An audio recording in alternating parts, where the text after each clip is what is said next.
বিনামূল্যে খাবার বিতরণের একটি স্থানে বহু নিঃস্ব নিরন্ন মানুষ ভিড় করে বসে আছে।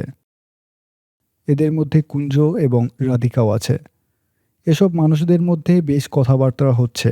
একজন ভিখারিনী বলে যে সরকার রাস্তা থেকে শক্ত সামর্থ্য মেয়ে পুরুষদের ধরে গাড়ি করে কোথায় যেন নিয়ে যাচ্ছে, হয়তো ইঞ্জেকশন দিয়ে মেরে ফেলবে।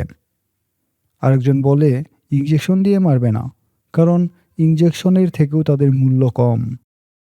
এবার অনেক ধান হয়েছে, কাটার লোক নেই, তাই এসব শক্ত সামর্থ্য মানুষদের ধরে কোনো ধান খেতে নিয়ে যাচ্ছে, ধান কাটা সহ বিভিন্ন কাজকর্ম করানোর জন্য। এরকম বিভিন্ন কথা চলতে থাকে তাদের মধ্যে। তখন কুঞ্জ বলে, যদি যাই তাহলে এভাবেই চলে যাব, কাউকে ধরে নেওয়ার সুযোগ দিব না। তখন কুঞ্জ রাধিকাকে গ্রামে ফিরে যাওয়ার কথা বলে, কিন্তু গ্রামে কী বা আছে, তবু তাদের গ্রামেই যেতে হবে, কারণ গ্রাম তো গ্রামই। গ্রামে ফিরে যাওয়ার কথা শুনে রাধিকা খুব খুশি হয়, কিন্তু পরক্ষণেই মাখনের কথা স্মরণ করে কান্নায় ভেঙে পড়ে। কুঞ্জ রাধিকাকে বিভিন্নভাবে বোঝাতে থাকে। কুঞ্জ রাধিকাকে বলে, এই পোড়ামাটির দেশে আর থাকবো না, চল ফিরে যায়। তারপর কুঞ্জ এবং রাধিকা পাশাপাশি দুজনের হাত ধরে গ্রামের পথে পা বাড়ায়। শহরের একটি হাসপাতাল, অনেক রোগীর ভিড়। ভিতরে রোগী ধরছে না বলে বাইরেও রোগী রাখার ব্যবস্থা রাখা হয়েছে। ডাক্তার নার্স সবসময় রোগীদের দেখাশোনা করছে, কিন্তু হাসপাতালে প্রয়োজনীয় কোনো ওষুধ নেই। ফুরিয়ে গেছে, চিকিৎসা করার তেমন যন্ত্রপাতিও নেই। ডাক্তার অনেকবার এসবের জন্য উপরে মহলে অনেক চিঠিপত্র লিখেছে, কিন্তু কোনো কাজ হয়নি।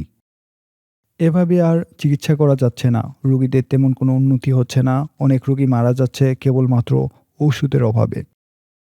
কিছুক্ষণ পর সেখানে প্রধান আসে। তার আলুথালু বেশ, বেশ বুড়িয়ে গেছে, দেখতে অনেকটা পাগলের মতো। বগলে নোংরা কতগুলো কাগজপত্তর, হাতে একটি ঘড়ি, কাঁধে কতগুলো নোংরা শতচ্ছিন্ন জামাকাপড়। প্রধানকে দেখে নার্স এগিয়ে আসে, কি হয়েছে তার জানতে চায়। অবশ্য ডাক্তার এবং নার্স মুচকি মুচকি হাসতে থাকে, তাকে পাগল মনে করে।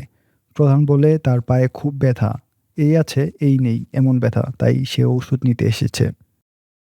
ডাক্তার সেই ব্যথার জায়গায় হাত রাখলে ব্যথাটি হঠাৎ উধাও হয়ে যায়। প্রধান বিভিন্ন অসংলগ্ন কথা বলতে থাকে। কিছুক্ষণ পর ডাক্তার প্রধানকে বলে, তোমার ব্যথা বলতে কিছু নেই, ওটা মিথ্যা, তুমি তোমার ব্যথার কথা ভুলে যাও। এই বলে ডাক্তার প্রধানকে চলে যেতে বলে। প্রধান ধীরে ধীরে বিড়বিড় করতে করতে হাসপাতাল থেকে বেরিয়ে পড়ে। ডাক্তার এবং নার্স প্রধানের চলে যাওয়ার দিকে বিস্মিতর মতো তাকিয়ে থাকে।